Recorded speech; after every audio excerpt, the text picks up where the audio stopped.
Good evening, whenever you may be listening. I'm John Vogel. Welcome into the Sick Podcast with Draft Vogel. Justin, out again. He may join us late. We're hoping he does. Hoping he shows up. But pre-Thanksgiving type deal.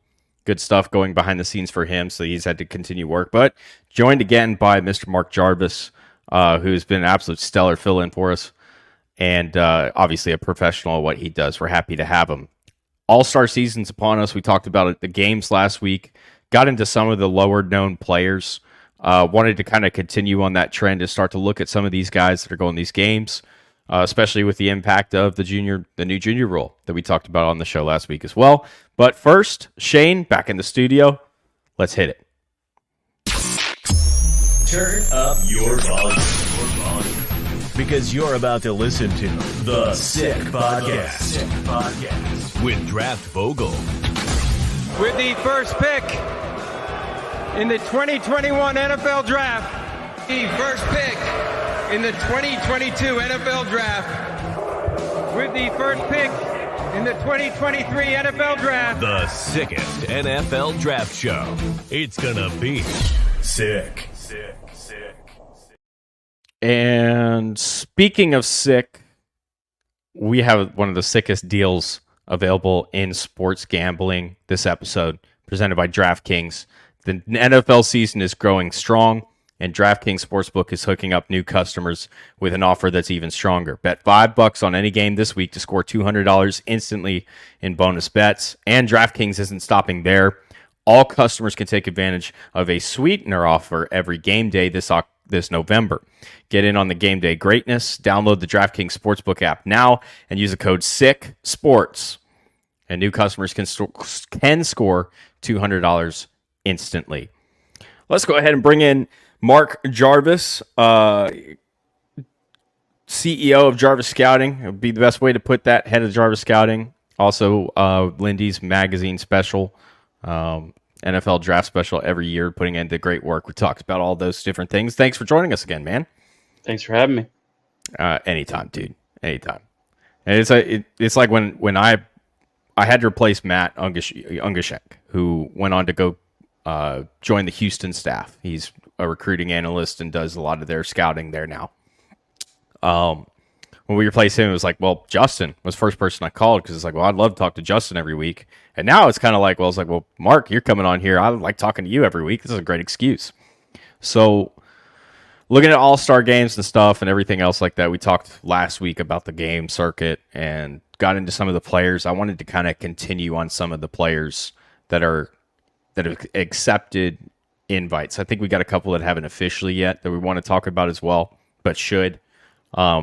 But starting to kind of break down some of these guys that people might not know so much about and use that to get into some more of the points that we usually do on the show, which is talking about how we look at guys, how we scout, what are the things that we're looking for.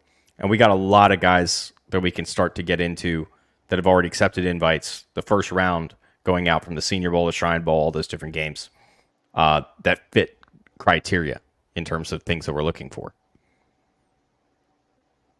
Yeah, and honestly, I mean, most of those guys who do get the Senior Bowl invite, and a lot of the guys that do hit the Shrine too, they do meet most of the criteria we're looking for, just as far as like NFL caliber guys, just guys that have the requisite size, athleticism, technical ability.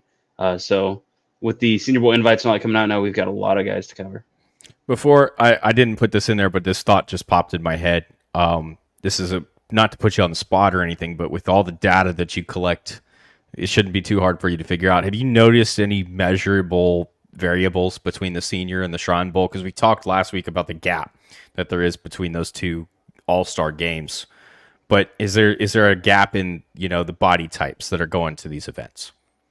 Yeah, there was actually, I put out a tweet, I want to say about a week ago, and it was about, we actually mentioned him on the last podcast, I believe, Jawar Jordan, the running back from Louisville. Mm-hmm. So he was 5'10" and 185 pounds. Versus a lot of these guys that are going to the Senior, they're a lot heavier. If you want, I can actually pull up the numbers. I posted real quick for that. But I've noticed that the Shrine in particular is a lot more accepting, I think, of guys that are lower weight, meet fewer of the typical criteria that you're looking for, height, weight, speed.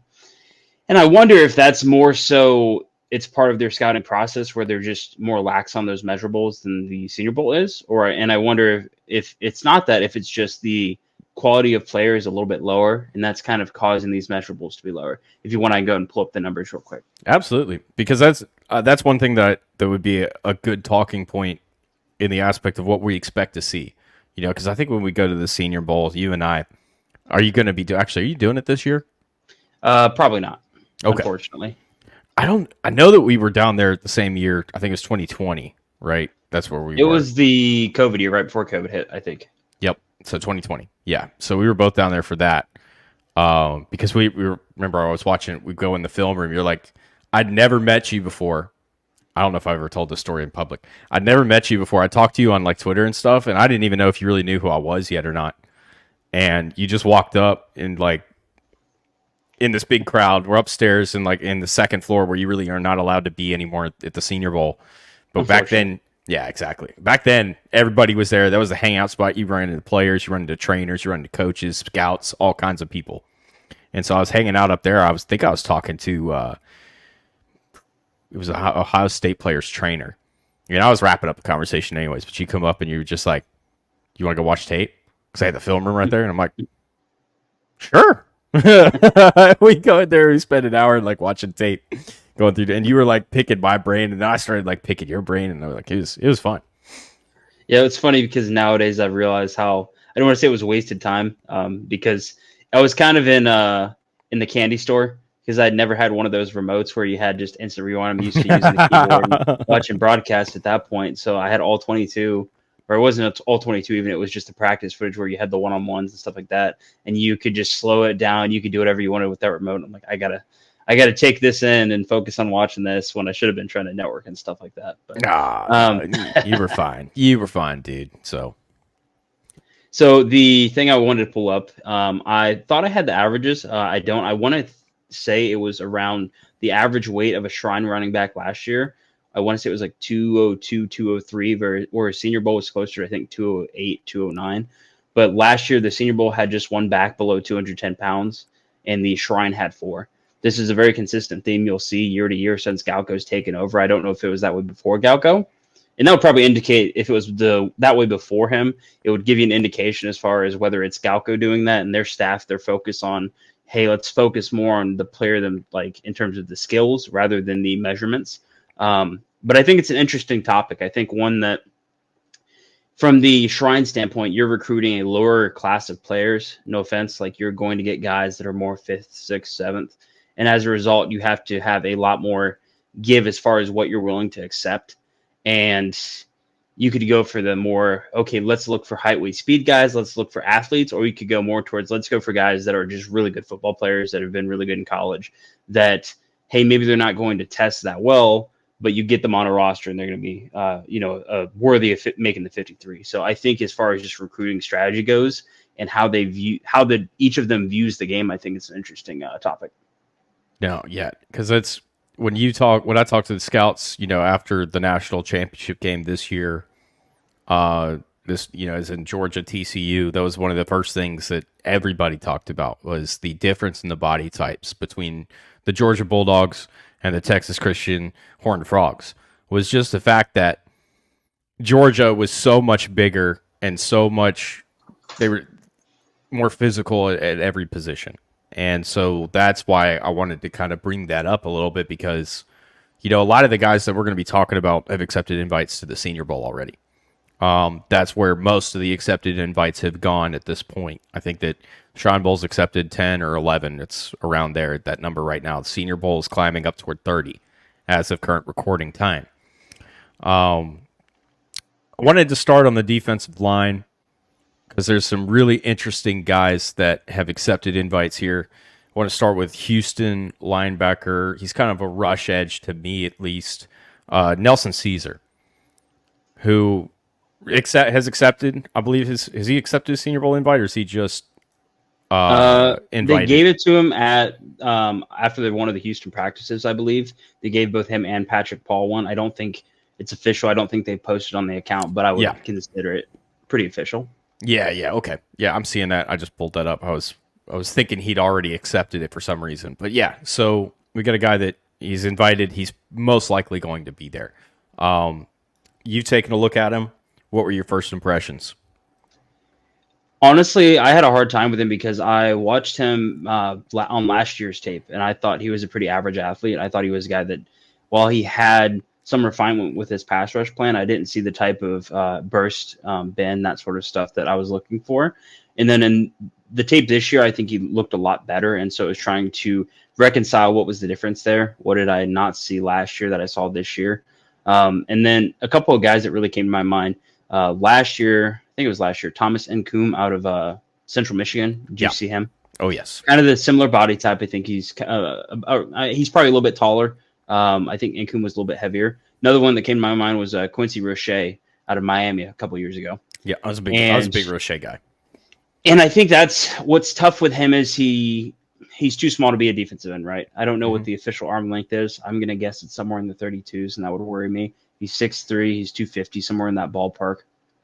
And my worry was that if he ends up on the lower end athletically, there's only so much at that size that you can do to offset it technically. There's only so much you can have really physically that you can push up into the early rounds with that type of tool set. But the fact that I think he looked better on this year's tape really puts him up into that mix of being a top, 4 or 5 round guy. Through the notes, thought he was incredibly flexible in his stance. That's one of the first things that stood out is just how low he is in his stance, even as a stand-up rusher. Easy knee bend, extremely explosive first step. Thought he had some dynamic aspects to his game as far as speed to power. He's not going to win those, engagements as like a long lever type guy against really long tackles. He's going to struggle, but I think his ability to generate power, both through, initial contact and driving through guys, really impressive. I worry about how he's going to hold up in run defense. Like I mentioned, he's a little bit small, especially if you want to use him as a defensive end. So I wonder, how are you going to use him to where he's not going to get kind of mauled and kind of pushed around by these bigger offensive tackles? I didn't see the type of range as a coverage, the defender that I wanted. I don't think he has off-ball ability. So he's going to be purely, hey, we're going to use him as a rotational rusher early on, and then hopefully can develop him from a technical standpoint, from a strength standpoint, I think as a run defender to where you can eventually get him towards starting level. But I'm not going to lie. I don't want to say he's not my type of guy, because when you're a guy that has a good first step, who has some bend to him, who has some power and has some technical ability, there's always a place for you as a pass rusher. But just from the frame standpoint, I was a little bit worried about him. Yeah, I think all that's fair. Now, there's 2 points that I want to get into. Is the first comp that you bring up for him is Thomas Nkum, who a very solid run defender in his own right.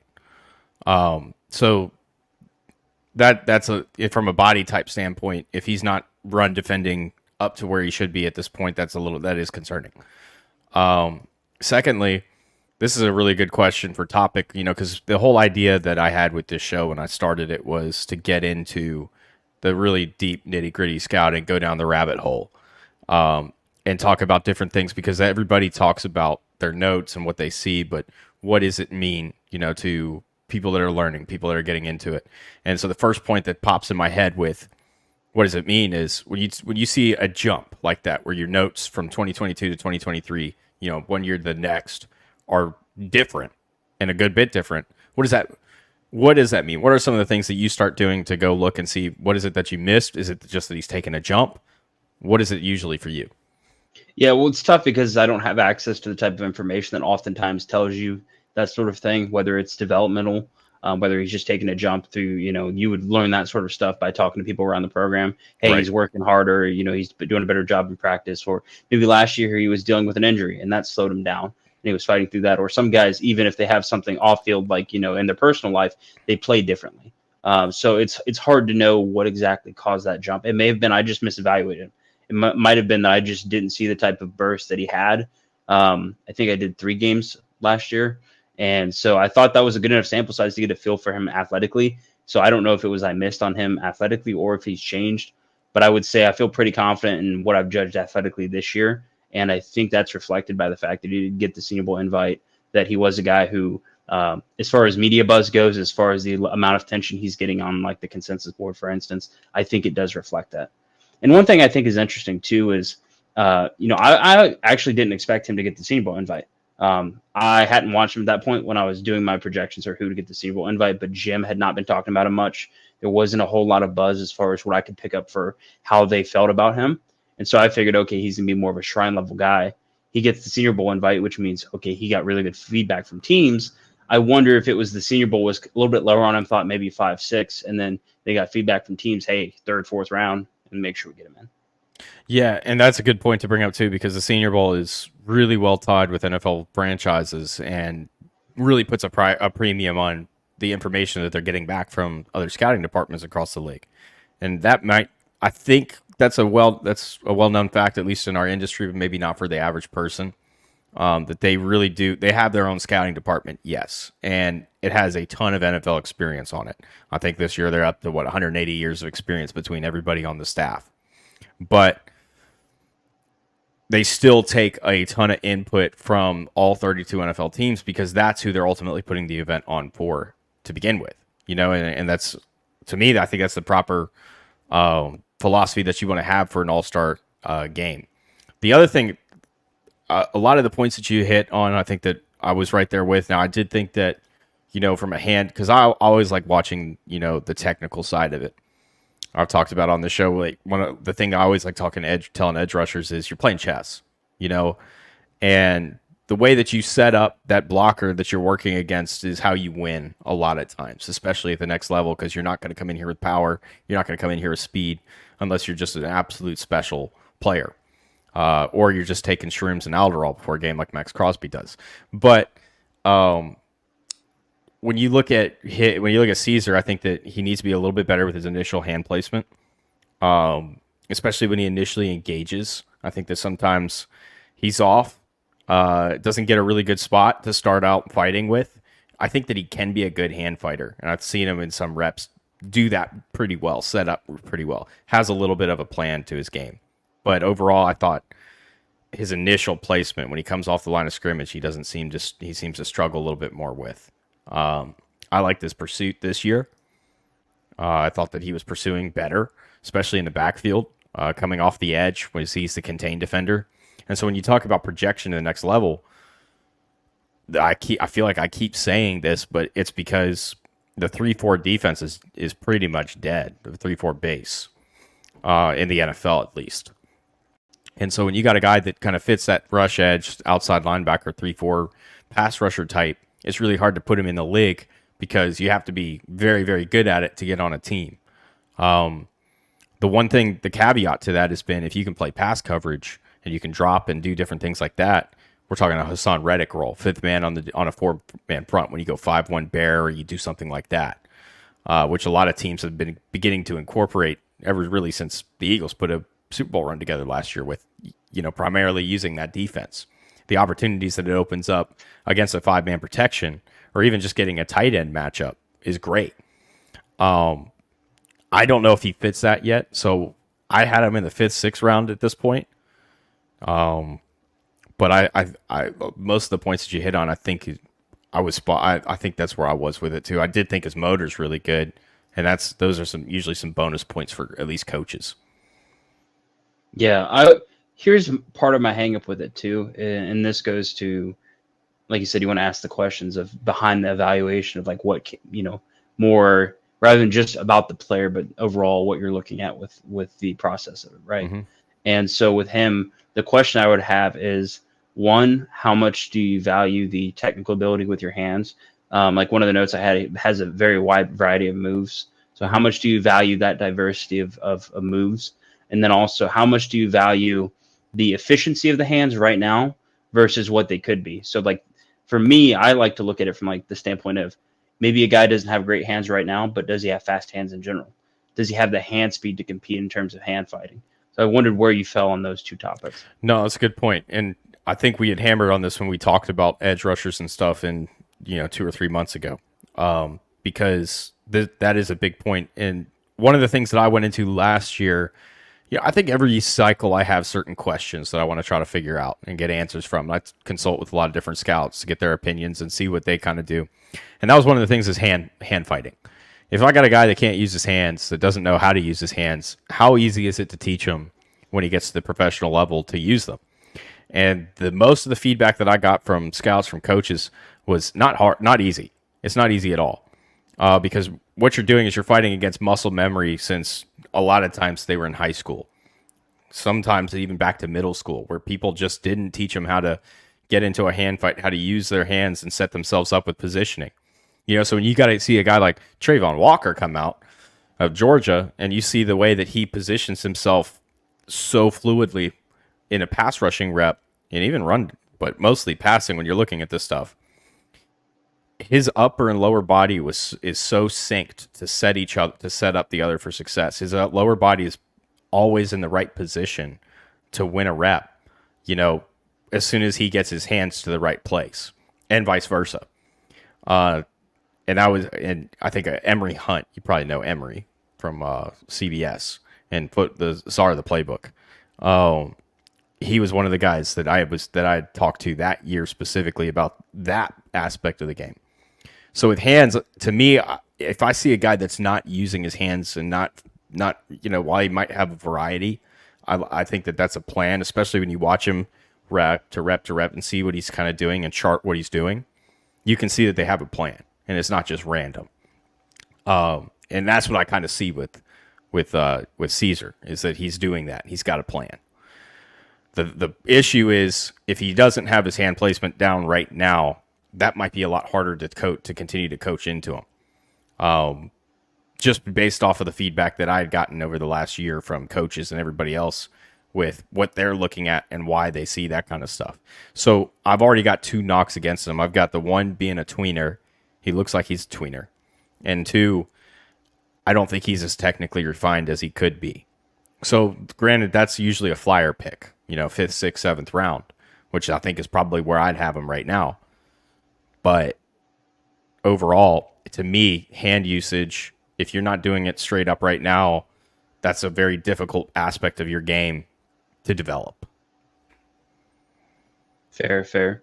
And I asked that because there's an element of also how long it takes to develop that. Like if you're going to draft this guy and say, okay, we're going to spend, let's say, a 5 on him, right? Yeah. If you're not going to have that type of pro-ready hands, okay, how long is it going to take to reach that? Because assuming he's not going to be able to drop into coverage, or he's not the caliber of athlete to be a special teams impact player, what are you really getting out of him at that point if he's not ready to go with his hands?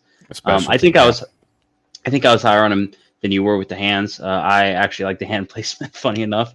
So maybe we watched different games. Maybe it was just a beauty in the eye of the beholder. But I think that's why I ended up a little bit higher on him. Right now I have him sitting in the 4th. I think personally, if I was with the team, I'd be a little bit more skittish than even 4th. I'd be probably more 5th, 6th, just because the type of profile that he has. I'd want a guy who's bigger, longer, maybe a little bit more athletic overall. I think average backup to average starter type of player. So I can understand why he got the invite. And I'm curious to see how he does. But I think I don't think he's going to be one of those guys who surprises you and kind of pushes his way up through the Senior Bowl process and through the combine and all that, where he's going to get up into that 2 or 3. I think he's pretty comfortably an early day 3 guy at the earliest right now. All fair. Braden Fisk. This is a guy I specifically wanted to get to. I'm glad that you'd looked at him. Florida State, 1-year starter at Florida State. He was a 3-year starter at Western Michigan prior. 6-year senior, super senior. He's officially accepted his Senior Bowl invite. This is a guy I really liked going into last year and thought that he might come out. When he went to the transfer portal, made sense, go to a bigger school. Florida State brings him in. He had a lot of offers coming out of Western Michigan. I think he was the consensus number 1 defensive lineman in the MAC while after the 2022 season.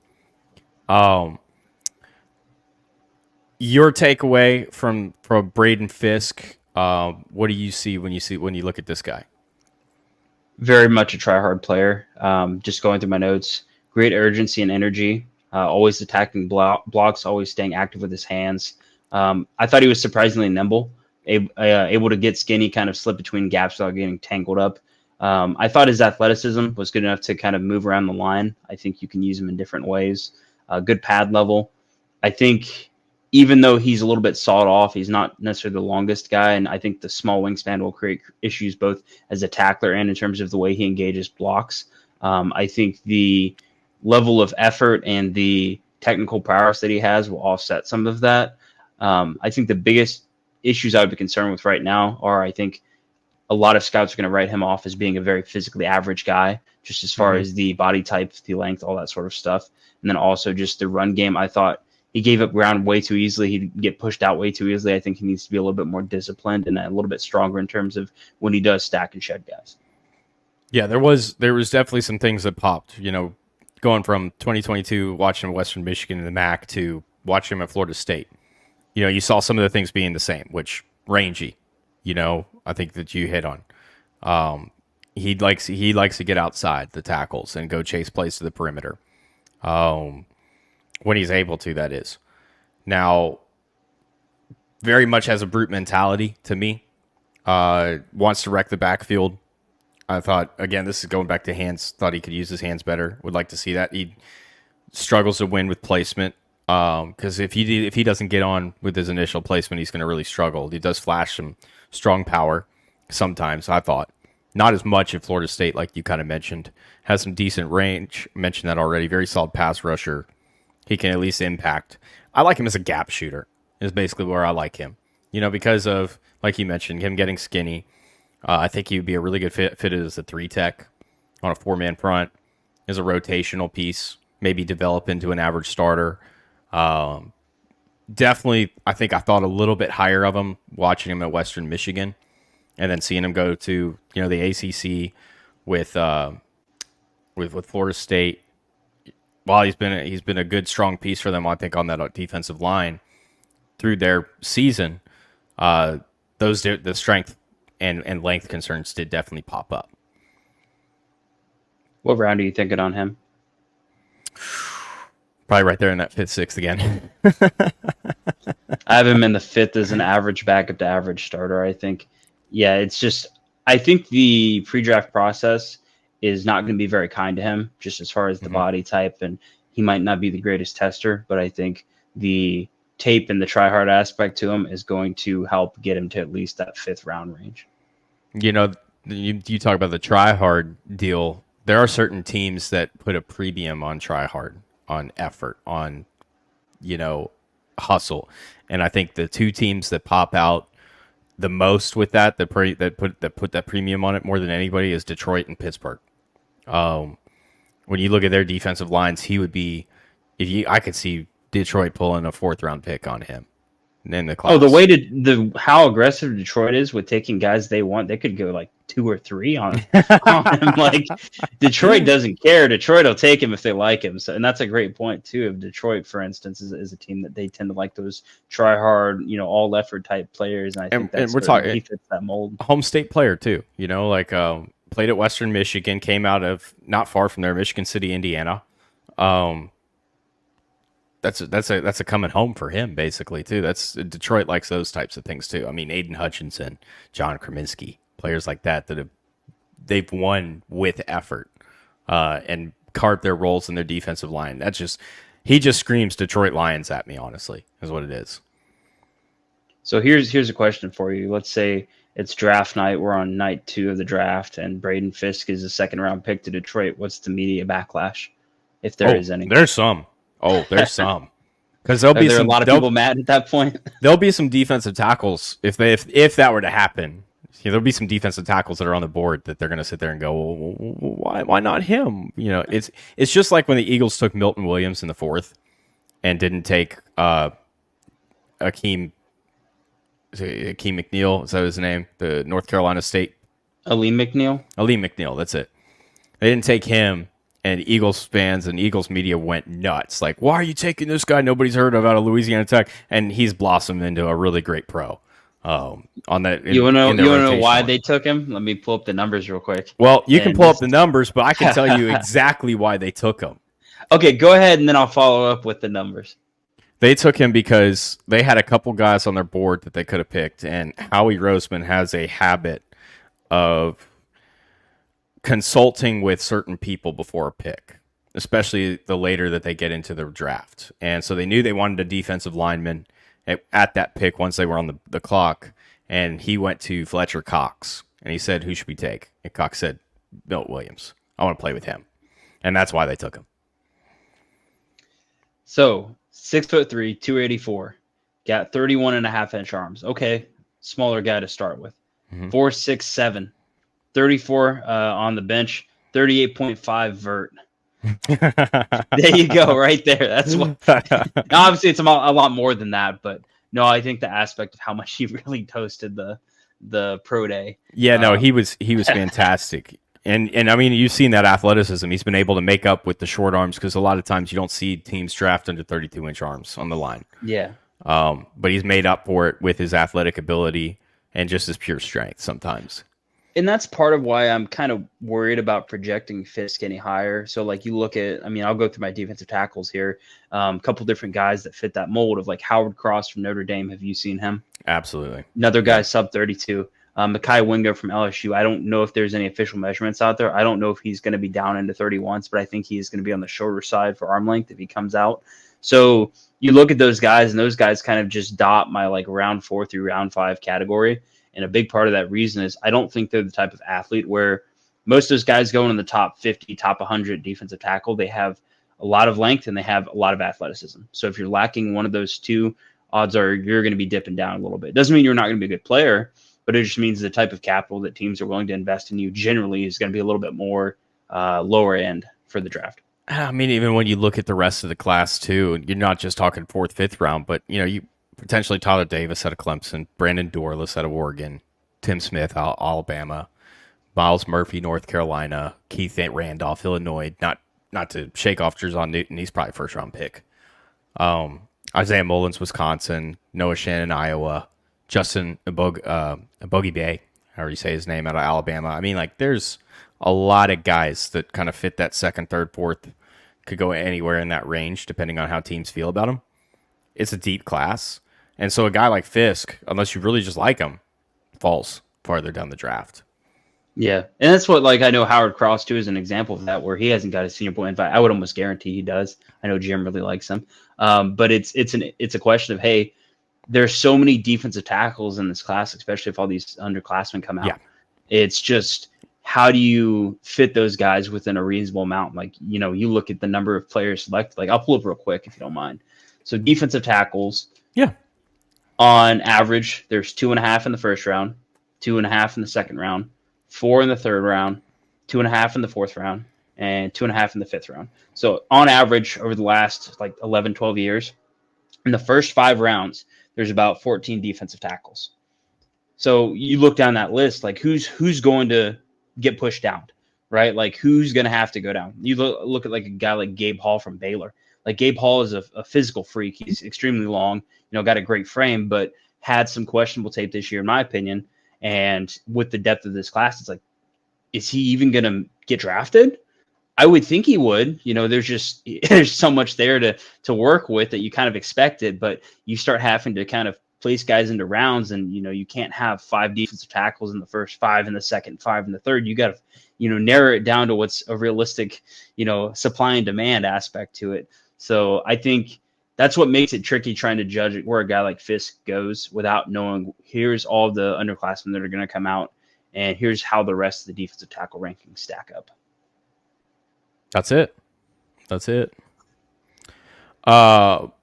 Defensive line. So that was the brunt of our early episode here. Wanted to get into some wide receivers too, because there's some good ones that have accepted invites that we've been looking at that are kind of in this. Let me throw one more out here before you do that, because I know we ran a little long on this. Darius Robinson, what do you think? We can run through that one really quickly. Really quick. Okay, let me pull up my notes. See, because this is why. Yeah, this is. If you all don't know, I know Jarvis knows, and Justin would know if he was here too. But there are so many guys that we look at every year, and it gets nuts. So it's like, I got to pull up the notes to make sure. So this guy's real versatile, capable athlete, has some good, solid hand strength, shows some real pop with his punch. Liked him being able to potentially rotate across the defensive line. He's not a guy that I've given a very serious look to, but I came in going, he's a defensive tackle looking at the measurables, 6'5", 295. That's a defensive tackle. But when you watch him on tape, he's lining up 5 tech, even 7 tech, and you're sitting there going, this guy's versatile. He can move around. So for me, dude, I'm thinking he's going to go pretty high, and here's my reasoning why. Right, last year I thought he played mostly inside. I thought he was a decent defensive tackle as far as like he's long, he's strong, he's not always the most consistent technically, but they kicked him out and played him more as like a defensive end this year. And you're talking about a guy who's 6'5", going to be in the 290s, going to run probably 4.8s. He's got an 85-inch wingspan, like 35-inch arms, and you're moving him all over the line, like. The guy that pops to my mind as far as physical like size and the Chris versatility. Jones.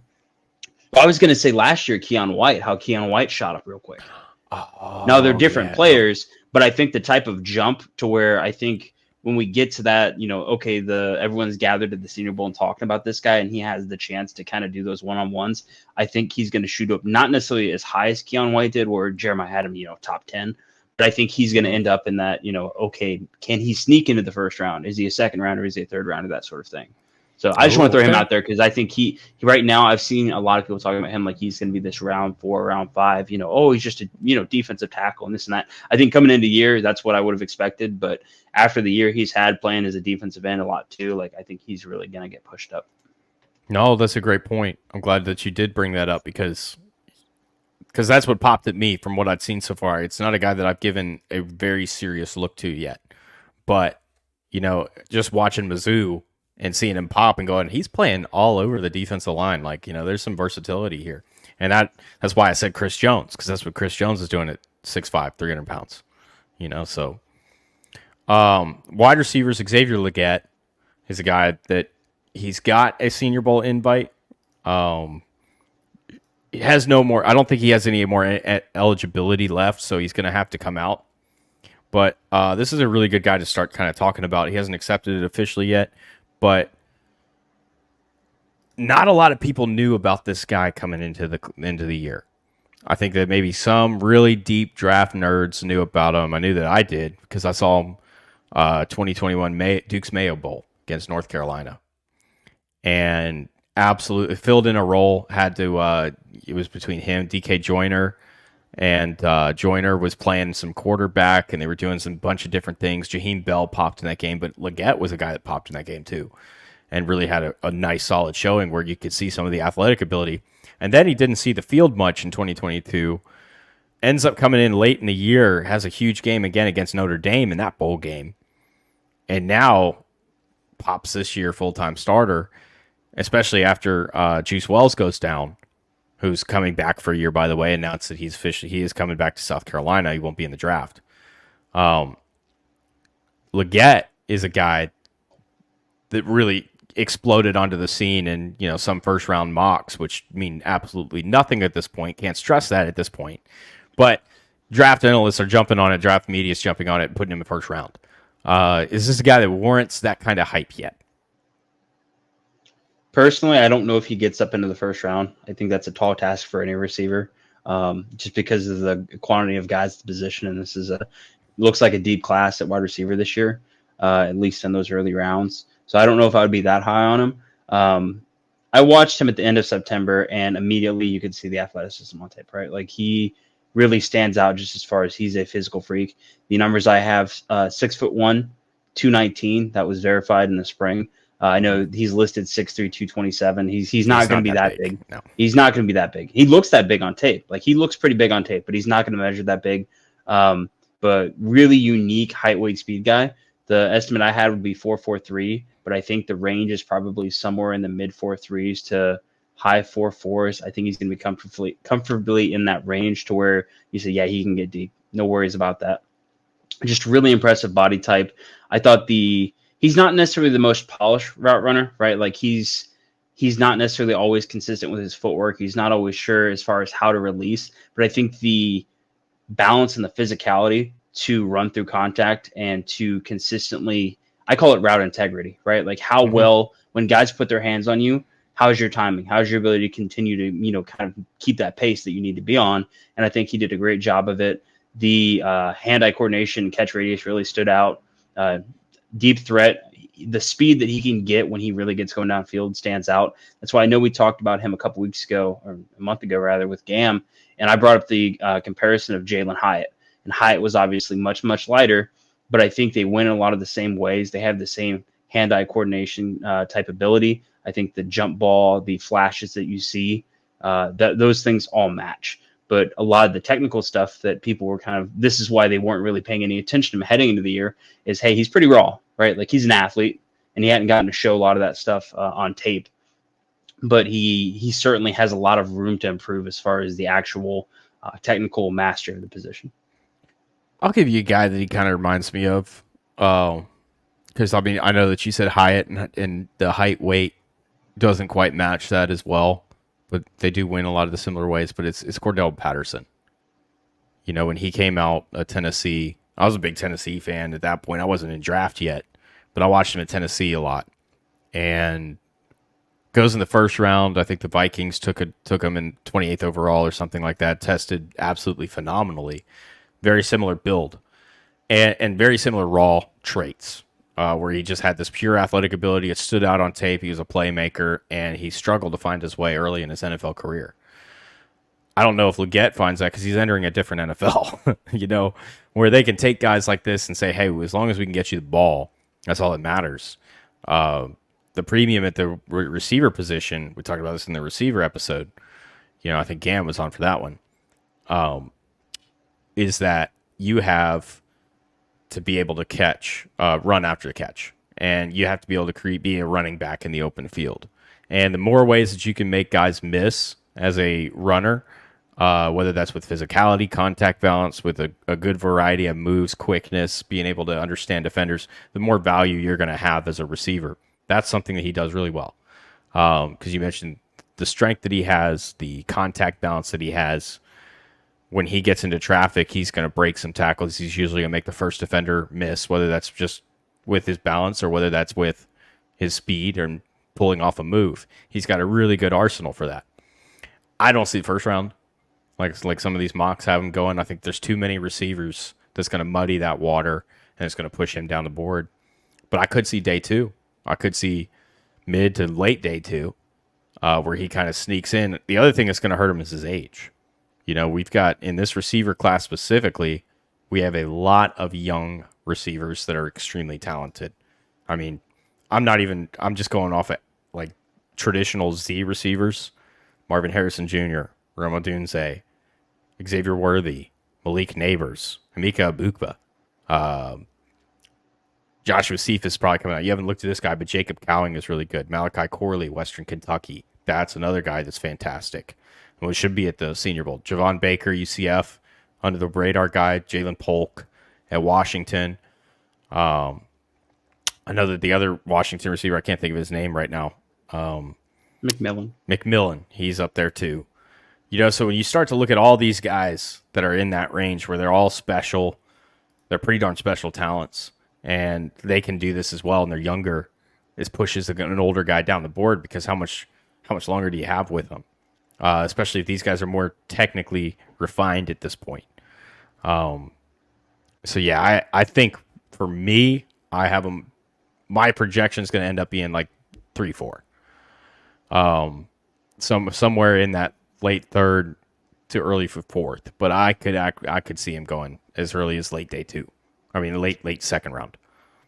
I think he could go early too. I think honestly, if he has a absolute freak of freak types of combines and that sort of thing, and really does well at the Senior Bowl, I think you could maybe see into 1.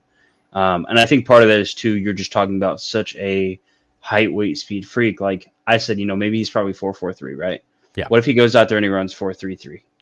What happens then? Yeah. You know, that Indy track's gotten fast. There's a lot of guys who run well down there. So if he goes out there, let's say he's up in the 225 range, and obviously, you know, he's going to be 6'1", he's not going to be 6'3", but still, let's say he measures reasonably well, and he goes out there and does that and like jumps 40 inches in the vert, and he had this big senior year. I think a lot of people are going to ask those questions of, hey, why didn't you do it already? Like, if you're this freak athlete, why were you not doing this early in your college career? What happened? What changed? I think from our perspective, we can't really answer that. But if someone answered that question and felt good about it, again, just that baseline of he's such a height, weight, speed freak, I think a team could really just say, screw it, we're going to take him high. You know, almost like a DK Metcalf. I know Metcalf fell into 2 because he had the medical, but as far as like the pure height, weight, speed, even though he's a little bit linear, you know, the physical attributes are just so rare that I think it could push him up. I don't think he's going to get there. I think most likely the outcome is going to be 2-3. I would have a hard time seeing him get into round 4 territory unless he struggles throughout the process in some way, just because so many receivers go in that 2-3 range. And I think he certainly, as far as the physical attributes, fits that bill. But that would be my guess for the range. All fair points. And I mean, that's why I have you on here, is because you're not going to give me a bad point, I don't think. Well, let me ask you this, right? Like, I don't know if I've talked to you about this before, but I tend to view it like any given evaluation, you're on a spectrum, right? Like you could think of a standard distribution where you've got, most people are up here, and you have, each end kind of goes out, right? So if you were to, I view it like this. If I evaluate a guy, where do I fall in that distribution, right? Like some guys, I'm going to evaluate and I'm going to just like absolutely fall in love. So I'll be on the very far end, or I might absolutely hate him, right? And I'm going to be on the other far end. And so my question to you would be with Leggett, where would you fall in that? Do you think you're on the back end of that, or do you think you're right in the middle? Based on consensus boards, I'm toward the back end, And but where do you think that difference is, though? Would be my question from there. It's based on, is in terms of based on my evaluation, what causes me to drop in there, or yeah, like what information do you have that deviates from what the consensus? I mean, obviously, you can't pull that out of the consensus to know that, but like, why would you have him? Let's say like it's the fact that range. It's the fact that he hasn't started games, until this year, okay, and he's as old as he is. Now, granted, I saw him pop in those games, right? But we're talking about a 5th, 6th-year senior at this point. Yeah, that is finally starting for the first time, and now looks like he's a freak athlete. Like he very well may be a freak athlete, but why was he not on the field before that? Especially with the same coaching staff for a few years. That's concerning to me. And like you mentioned, that's a question that I may or may not get answered, especially in my capacity.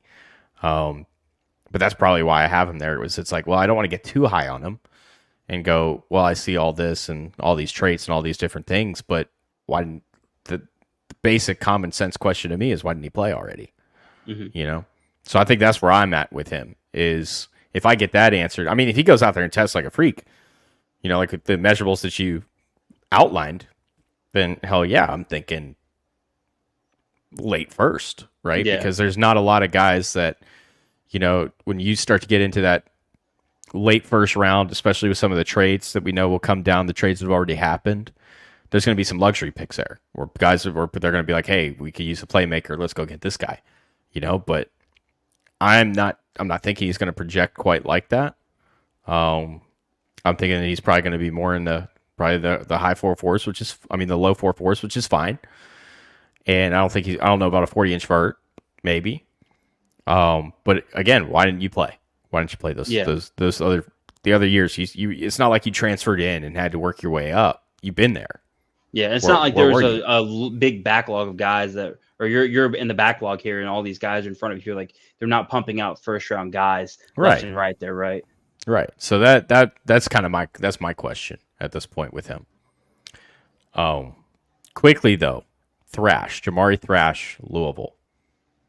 What are your thoughts before we get into the saucy bit here that I'm sure everybody's clicking on this thing for? I liked him. I think the way I would describe him is nifty. So I would say he's a guy that has very diverse release package, very fleet of foot. I think the change of direction ability, especially after the catch, really stands out. Elusive runner. I think the trade suggests he has potential to be a punt returner just in terms of the agility and the burst. And that's something I look for with guys that are in that type of size category. So he's 6 foot, 185. I projected 4.47. So would like to see him get a little bit faster than that, but it's not a deal breaker by any means. Once you get down into 4.4s, okay, we can work with that. I thought his ability to track the ball and reel it in from different angles was really impressive. He can track it over his shoulder, adjust, and catch without having to completely reorient his body or deal with issues in that regard. Small catch radius was one of my concerns. I don't think he's the type of guy who's going to be a consistent impact player in contested situations. And I think he's very much a finesse player. So he's going to get beat up a little bit once you get physical with him. But I think as far as the athleticism, particularly in the areas you want to see, like the agility and burst, really stands out. And overall, I would say 3rd, 4th round territory. And the grade that I had on him was like average backup to high-end average starter. I think that's fair too, because I mean, I don't think he's not ever going to be a 1, right? Yeah. I think what you're going to try to use him is in a role like the Eagles used Devontae Smith, where you're sort of that change of pace. He's not as great of a route, because I mean, Devontae's another level of a route runner, but he's a very solid route runner. Real smooth through his breaks, solid in the timing type, concepts and stuff. Very explosive, game-breaking speed. I'm glad that you brought up the ball tracking skills, because that's really what makes his deep threat ability to me, outside of the pure speed, but that separates him from other guys as a deep ball threat. And he's consistent with that. I thought even run after catch, I thought he's stronger than he looks, and his size would indicate. So those are all good things. And third, fourth sounds about right. Again, so many guys in this class. Again, we start talking that maybe he's one of these guys that falls out, especially if he doesn't test as well as he does. I know that he's dealing with some injuries.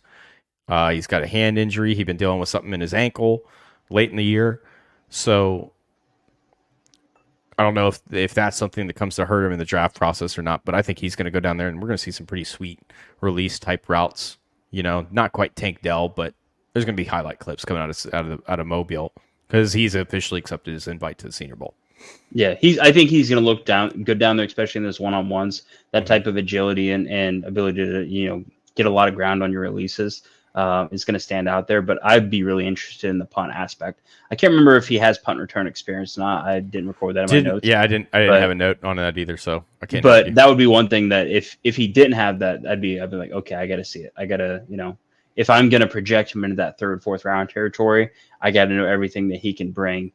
Just on the off chance of, okay, let's say we have a guy in front of him, and we don't have room in our basically our starting receivers. What are we going to do with him? Is he just going to kind of fill the back of the roster, not provide any value, or can we use him in some capacity on special teams? So, absolutely fair. Quarterbacks. We spend a lot of time on the show talking about quarterbacks, and it's because it's such a juicy topic, Jarvis. It's like, especially this class, it's been so up and down. I think at the beginning of the year, Gam and I were talking a lot about Spencer Rattler. As the season's gone on, we talked about Nix, we talked about Penix, we've talked about here recently. It's been some Ewers popped up early in the year too. I'm trying to think of who it's been recently. Jayden Daniels. There's been 2 accepted invites officially to the Senior Bowl, and that's Michael Pratt and that's Spencer Rattler. We know that Michael Penix and Jayden Daniels have both been invited. Pending their decisions, I'd be shocked if Penix doesn't go. I wouldn't be as shocked if Daniels didn't, especially with the way he's been wrapping up his season, kind of putting Lamar Jackson-ish Heisman numbers up at the end of the year in some big games. Now, I did want to talk about Rattler versus Penix, because these are 2 guys that everybody's kind of been going up and down. I think when you look at the consensus boards over the season, they've fluctuated past each other, gone back down. It's been a roller coaster ride for both of them this year. And so I know that you haven't given a full look at Rattler, but you said you could talk about him, and I've got a full report on Rattler, so I can fill in anything as necessary. Spencer Rattler versus Michael Penix, go. You go ahead and do it, because you're the one who's got the full report on him. Okay, I'm talking about Rattler from 2022. He might look a little bit different. I thought he looked good from what I saw watching Leggett, but I saw strides this year. There were a few things that I saw strides in. So first off, the scheme adjustment to South Carolina hurt him initially in 2022. So there were certain things that we saw him doing at Oklahoma, specifically the touch ball that he would throw with. He had a really nice touch ball at Oklahoma. Was pretty darn accurate at Oklahoma for the most part. Now, it's also very spread out. We talked about this Lincoln Riley scheme on here. Not a fan of it. I was at the time, right? Because I don't think anybody figured out how to really impact it or beat it. I think that's been kind of figured out at this point. And until he starts to bring in more wrinkles, we're going to see these 7-5, 6-6 type seasons out of him. That means off-season work's going to be huge. But for Rattler, the strides this year, it's all been mental. It's all been composure. It's all been just the little things that we talk about. I thought his platforms looked a lot better, more consistent this year. He looks more comfortable in that offense. He's making faster decisions. The touch ball looks awesome. He made some really great throws throughout this season.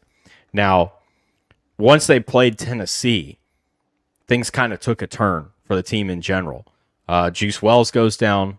Antoine Wells, he goes out with an injury, misses most of the year. They're down to Leggett. They don't have their playmaker, Jaheim Bell, back. They're lost their running back, Marshawn Lloyd, to USC.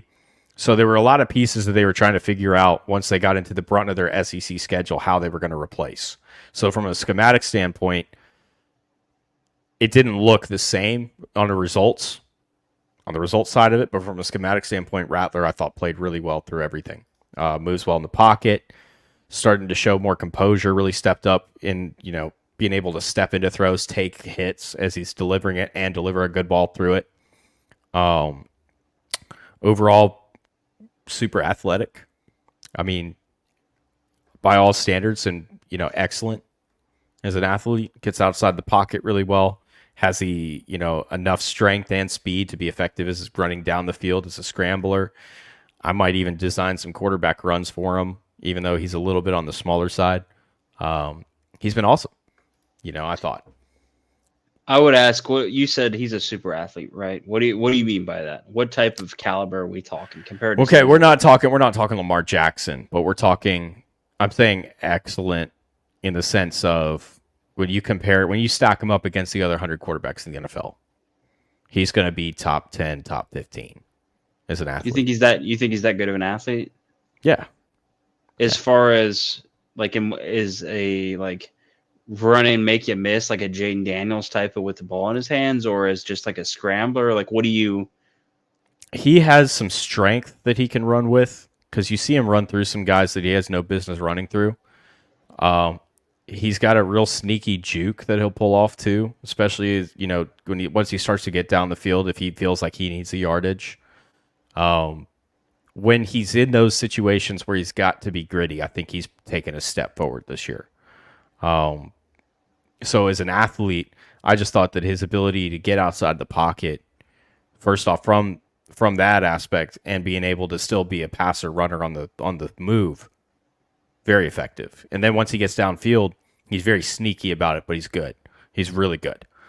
So excellent overall in that aspect of just general athletic ability, if that makes sense.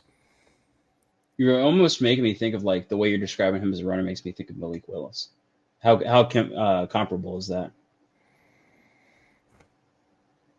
Yeah, that's probably fair. Because Willis obviously wasn't like a 4.4s run around over on you, but he was just 4.6 run through you, just good athlete overall. Yeah, that's where that's fair. That'd be a good comparable on the athletic ability at least. Malik's got a cannon. I think this Rattler's got a pretty good arm. I don't know if it's up there with Malik. But when you compare him to Penix, this year, I just have not seen the consistency from Penix I wanted to see, especially through pressure. Granted, there's been a few throws that he's made, through pressure this year that have looked really good, but the other 95% of them have been awful. If you can get him rattled, if you can get him off his platform, he's not delivering a good throw, and I think that's because his release is a little bit extended. So that's one thing I liked about Rattler. I thought, though I did have this, here's a note that I had on his release. It's very quick, but his hands are small. He loses grip on the ball. You're not going to have that issue with Penix. Penix's hands are absolute monsters. They look like alien hands when you watch him, especially when he goes up with the W's and they go in the fourth quarter. And he puts the four fingers up and does the W's. You're like, that just doesn't look right. They're so big. They're so long. His fingers are huge. So you're not going to have that issue with his hand, with Penix's hands. But when you get him off platform, because his release motion takes him a little bit longer to go through, he's not comfortable throwing if he doesn't have a solid base. And that's one thing that they've struggled with a lot, getting a good ball. His deep ball accuracy has taken a step forward this year, but it's still not great. He'll miss routinely on some deep balls, even with time, that he just shouldn't be. by 5 yards, by 10 yards, underthrowing, overthrowing. It's all over the place down the field. So to me, I'm not sure either one of these guys is my starting quarterback. I'm thinking long-term backups with both of them, if I'm being honest. Rattler is probably a spot starter that can come in here and play a few starts. He might actually get a few seasons where he plays throughout his career, kind of like a Jacoby Brissett type career, where he's stuck around. He's been good enough where in a pinch you're going to start him for a year if you have to, and bring in another quarterback and do whichever you have to do. I think that's where Rattler is. Penix, I don't know. I'm not as comfortable with him in that situation, just because I haven't seen the ability to maneuver the pocket like I've seen from Rattler, and I haven't seen the composure through pressure like I've seen from Rattler. I mean, look at the first 3 games Rattler played. When you go back and you look at it, 2 of the first 3 games they played North Carolina. He's under duress, takes 9 sacks, doesn't have a turnover. Georgia, that first half he played against Georgia under duress the entire game, through the rain, doesn't have a turnover. Throws 2 interceptions, I think, in the fourth quarter. As they're, now he starts taking real chances that he probably shouldn't be, because they're 2 touchdowns behind. But when you look at those 2 games, the 6 quarters, the 4 that he played against North Carolina and the first half of the Georgia game, tells you a lot about where he is with his composure, how comfortable he is working through pressure. I don't see that at all from Penix. So as far as what I saw from Rattler in 2022, the way you're describing him, he definitely sounds like a different guy as far as the ability to handle pressure. That was my biggest concern with him. Was I thought he just, when shit started hitting the fan, he really struggled. He just could not find ways to extend plays. He could not find ways to deliver passes with any consistency to where his placement was reliable. And so even though he did have a lot of arm talent, that was what worried me about Rattler when I watched him last year. So having not watched him this year, it's hard to know where I'm going to fall on that.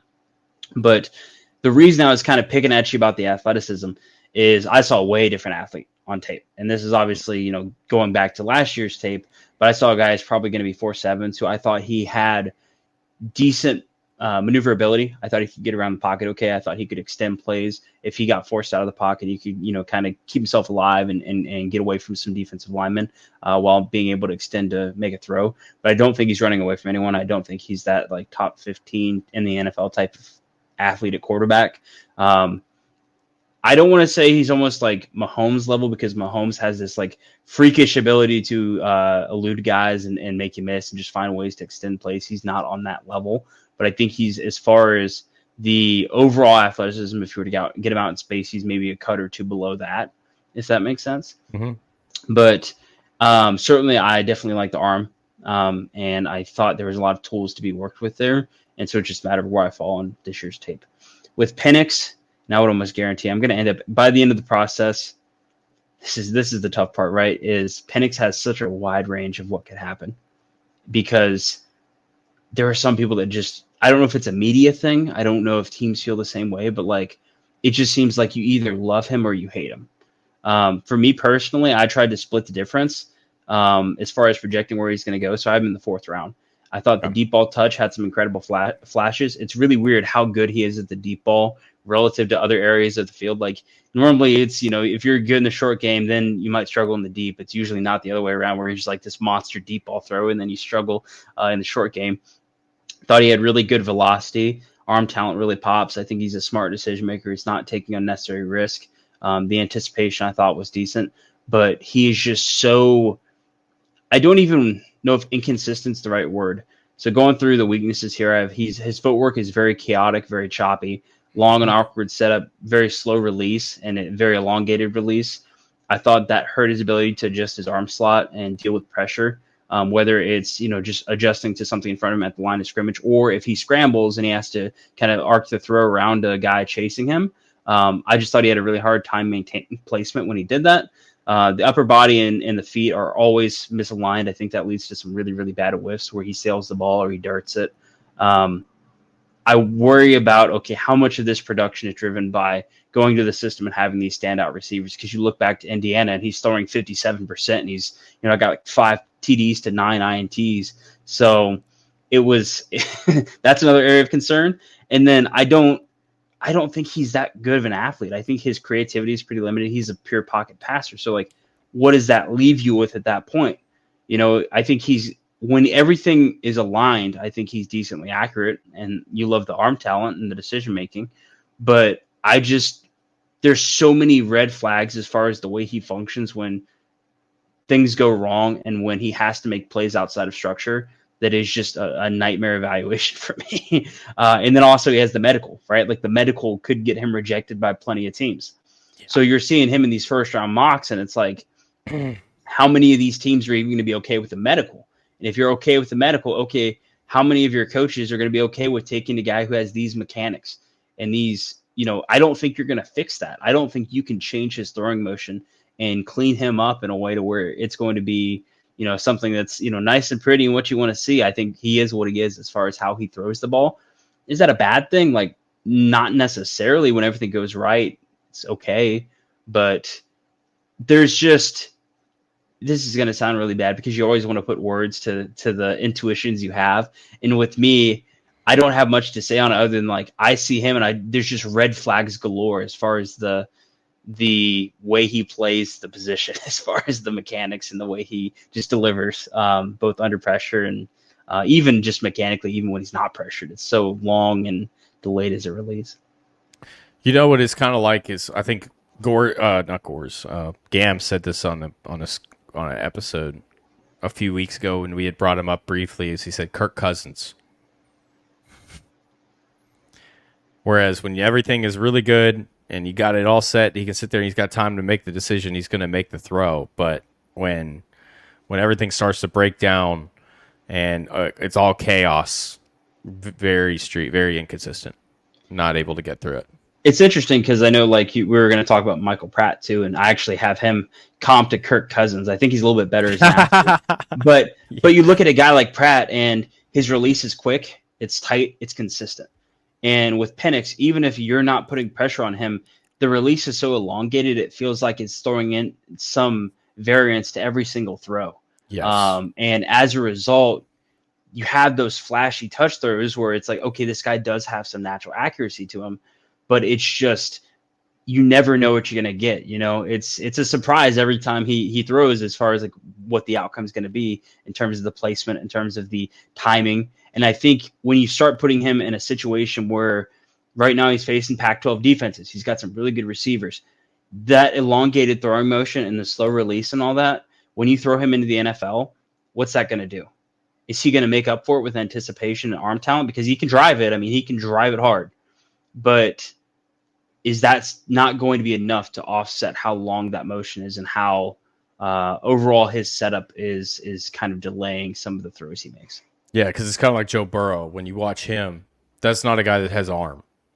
It's by NFL standards, it's probably like a subpar bottom part of the league in terms of arm strength. Yeah, it's pretty average. Yeah, average is even, is even giving him some, but he makes up with it with his anticipation and his ability to read the field, and very Peyton Manning-esque in that sense, where he's just so far ahead on the game and the game plan and understanding what's going on in front of him, where he's able to anticipate these crazy throws and make them and make good decisions consistently. You don't see that from Penix, because everything that they're doing in Washington is get the ball down the field, use the arm talent, go vertical, and push it down there, see what happens. And that scares me too, from a projection standpoint, because it's, what am I supposed to do with the scheme? I can't make you do this in the NFL. Are you kidding me? It's the same issue with Caleb Williams. I can't evaluate you if you're throwing 4 verts and when the play breaks down, you get outside the pocket, you're throwing. And the difference is Penix is not going to get outside the pocket. Yeah. So yeah, I don't know what to think of him at this point, where it's, assuming he goes to Mobile, he's got the Senior Bowl invite, he's got both of them. He's got that and the Shrine. Assuming that he goes to Senior Bowl, that's one thing I'm going to be looking at is, okay, what are we working on? What's our offseason program look like? What's the focus? Because if it's cleaning up mechanics and trying to get my feet in line and I'm seeing a jump in that, hey, Josh Allen did the same exact thing. And look where he is in his career right now. Don't look at, don't pay attention to the media stuff because they're all worried about the interceptions. It's like the guy's leading the NFL in touchdowns too. Like, come on, and on top of what he's rushing. But Allen was one of those guys when I was watching the process where his feet were such a mess at Wyoming, and then he goes to the Senior Bowl and they look a little better, and he goes to the Combine. No, I guess he didn't. Did he go Senior Bowl? I can't remember. Yeah. He goes there and they look better. Combine, they looks better. Then the Pro Day, they were clean, and it was like he did all this. He put all this work in 4 months, and got his feet looking like that. I'm sold. Yeah.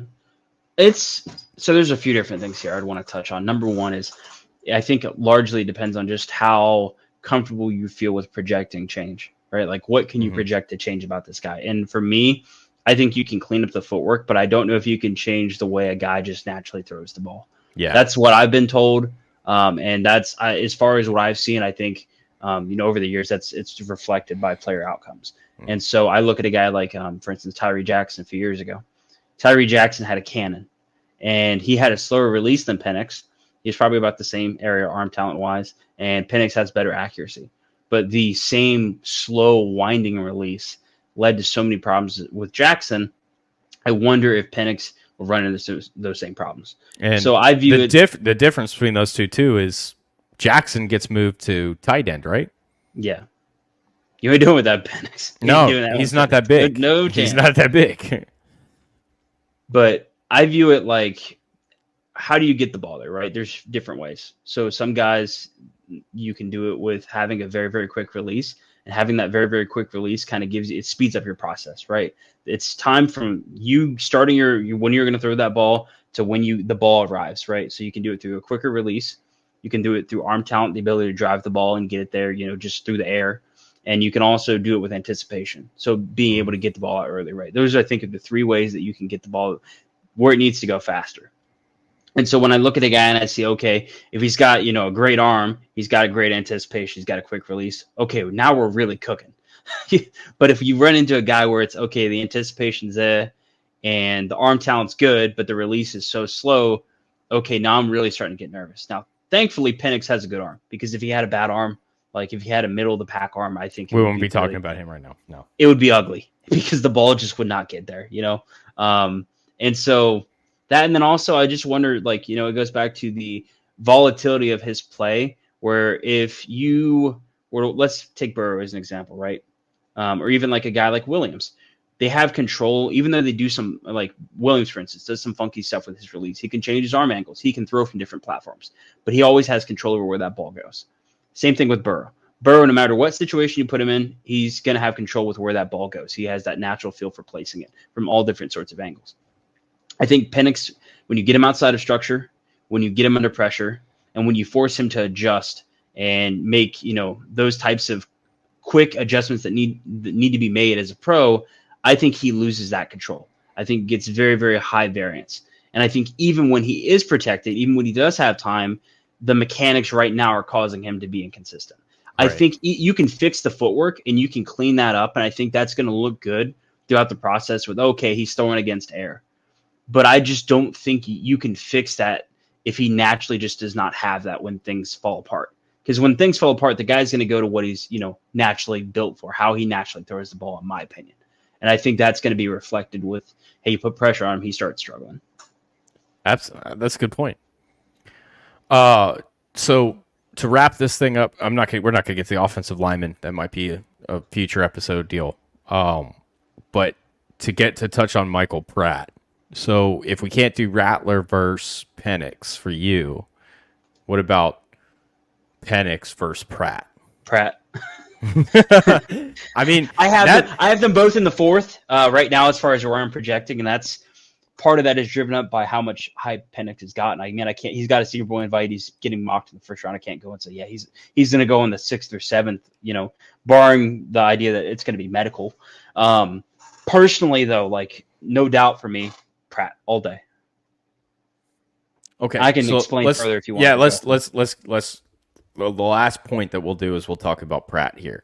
I've got a lot of notes on him. I've got a pretty good write up on him. But go ahead. Okay. Easy throwing stroke, good quickness to it. instant setup and release, just very efficient with his overall process mechanically. I think he's an adequate athlete. I don't think it's anything out of the ordinary, but he can extend plays with his legs. Quick processor, very efficient in just terms of his footwork on play action. I thought the ability to layer passes with touch really stood out. Great at feeling pressure and making sure he's not taking hits. Just has a natural ability to move around in the pocket. And I think he's very good. He doesn't compound mistakes. If he makes a mistake as far as like misplacing a pass or there's a turnover, it's not one of those things where it keeps building on it. He starts panicking and tries to make up for it necessarily. He's just very consistent from snap to snap, from drive to drive. I think very average athlete by NFL standards. I think the overall physical ability is what's the hang up. It's really just how high can you get him as far as like his ceiling. I don't think he's going to make plays outside of structure. I think passes to the far side of the field are going to kind of dip and die out. Very average arm. And I think, especially with the deep ball, there's some wobbles there that worried me, where if he does try to attack deep, I think there's going to be a lot more turnovers. So if you get behind, okay, how is he going to be able to handle that? Are you going to struggle with those, like, okay, we need a big play, what's going to happen? And so that's kind of where I saw Kirk Cousins as a guy who's very, very efficient, very, very good inside of the structure of the offense, but not a guy who's necessarily physically talented. But I think has, at worst, I think he's going to be probably an average backup, and on the higher end, I think he's going to be a decent starter. Yeah, that's and I'm glad you brought up the touch ball because it's beautiful. He throws a beautiful touch ball. Typically pretty accurate. Like you said, I think he struggles down the field, with consistency. Pocket movement's good. Now, the one thing too is, Pratt pops up on my radar. I think at the beginning, at the beginning of 2021 season against Oklahoma, where he came out and he balled. And that's one of the things about him that, all the reports are his leadership and his intangibles are off the charts. I mean, just old school, go out there, gamer leader. And there's always a role for that in the NFL, is what I've found over the last few years of evaluating, especially at the quarterback position. If you're just a gamer, you're gonna carve yourself a role. And not to get off track here or anything, but like that's why I mentioned somebody like Brady Cook. He's not a guy that probably coming out this year out of Mizzou, but next year we're gonna be having these same types of conversations about him because he's just a gamer. He's got some ability. He's got some different things that are intriguing as a prospect, but he's a gamer. He's a leader. At the end of the day, that's what he does, and there's always a role for that. So with Pratt, like I don't know if he's ever a starter. I think that more of a backup is where I've got him. That's probably why I've been flirting with him around, like 5th in the quarterback rankings, because there's stuff to like there. Like you said, he's not a great athlete. But yeah, no, I like him over Penix at this point, absolutely. And it's just because I know what I'm getting out of him. Yeah, Penix, I don't know yet. So, but that's why we have the process, Jarvis. We have the process to. I wonder almost too if that's going to end up with Penix being higher, right? Like even though you might have more teams grade Pratt higher, you might end up with Penix being drafted earlier, just because on the very far end of it, the people who really love him, I think are going to be looking more in that maybe 2 or 3 range because arm talent and that sort of stuff. But it's hard to anticipate, okay, someone who really loves him going to go up there and get him, especially with all the, the medical red flags that are going to be there and that sort of thing. But no, I certainly would also lean Pratt over Penix, just as far as I don't want to say quarterback's a position where consistency is always a necessity, because you can win with guys who are a little bit more high variance. But it's one Josh where Allen. Yeah, and that's the thing is, like, I've got to feel like the risk is worth the reward, right? Like I got to feel like, okay, if I'm going to take that type of guy, there's got to be some payoff to that where I'm getting like extreme success on the one end, rather than, okay, I'll live with the lumps as long as he's going to make the freak plays. And I feel like with Pratt, he doesn't have that, but it's also not a situation where, like with Penix, where I feel like it's more on the lower end, where I'm going to get a lot more of the risk without as much of the reward. Absolutely. Yep. I got one bomb I want to drop, by the way, if we're talking quarterbacks, and I can save it for next week if you want. No. With Cam on. Let's go ahead. Drop it. What's the bomb? I got Jayden Daniels over Drake Maye. Outright. Oh! Outright. It's close. Oh! It's close, but I would take Jayden Daniels. I think more people are going to like Drake Maye just because I think he's a little bit more consistent as a passer right now. But I'll always take a guy who's got the more athleticism, who I think does a little bit better when you put pressure on him, who can scramble, that sort of thing. So I think that's going to be a fiery one. I figured I might drop that one so Gam can, fire up for next Stew week. on it. Stew on it a little bit. Let it brew for a while. No, that's not even a question I'd asked myself yet. But well, I guess no. I was at practice today talking with some of the coaches, as our positions weren't going through stuff, and that's one thing that I was kind of talking about, where it's like, well, we've been talking about Caleb Williams going number 1 and Drake Maye, but I mean this Jayden Daniels guy is kind of, especially with the success that Lamar Jackson's seen at this level, when you got a guy that's got a similar skill set, but already more polished as a passer than he was when Lamar came out. Where does that fall in the NFL rankings currently? That's because I think somebody asked me who I thought would go first overall, and I just said I don't know who's picking yet. I can't tell you that. Yeah. Because I've been doing this long enough, I can't answer that question, so I know who's picking. Then I got a better idea. But right now, it's not set. It's not set who's going number 1.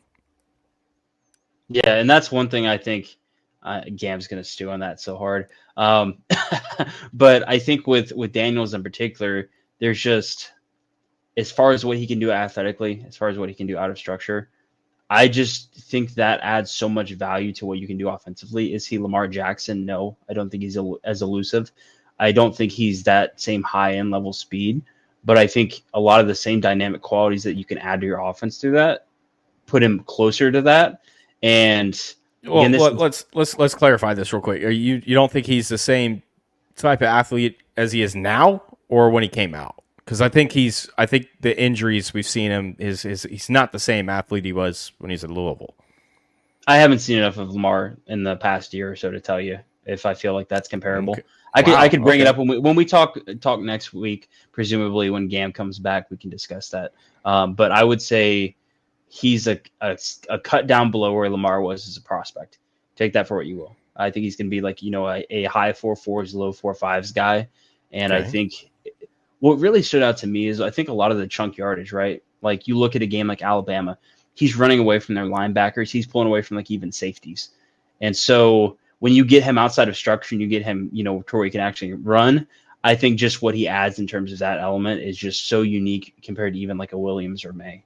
And I think the passing, I don't think it's that far of a drop off. He certainly has less touch. He's not as accurate as May. And I think he's certainly not the same type of arm talent as Caleb. But I think just the ability to consistently move the chains, that's number one, what I'm looking for. And I think he certainly provides that. So, man, that is a bomb. We had that's a discussion for next week. But going to go ahead and wrap this thing up because we're at an hour 23 at the moment. So got to make sure that Shane gets back home to finish his dinner. And I could use some dinner too, actually, come think of it. But thank you all for tuning in. Mark, again, can't thank you enough for filling in the last couple weeks. And I'm starting to think we need to make you permanent on here. I might get booed off after that Jayden Daniels comment. No. You might not want me to be permanent. No. So, look, having conversations. That's the idea. Having the conversations that nobody else will let you have on Twitter. That's what we do on the Sick Podcast. But again, thank you to the Sick Podcast. Thank you to DraftKings. Thank you to all the sponsors, everybody else that gets involved with the Sick Podcast Network. Lots of great things coming up there. Guys, go ahead, hit that, subscribe, smash it, share this thing around, get it out there. We're on all the podcast platforms that you want to listen on to. Just make sure that you do that. Back at it next week. For Mark Jarvis, I'm John Vogel. This is the Sick Podcast with Draft Vogel and Shane. Let's get out of here. And that's a wrap. Hope you don't miss us too much until next time. Follow the Sick Podcast with Draft Vogel on YouTube, Instagram, Facebook, Google Play, and Apple Podcasts.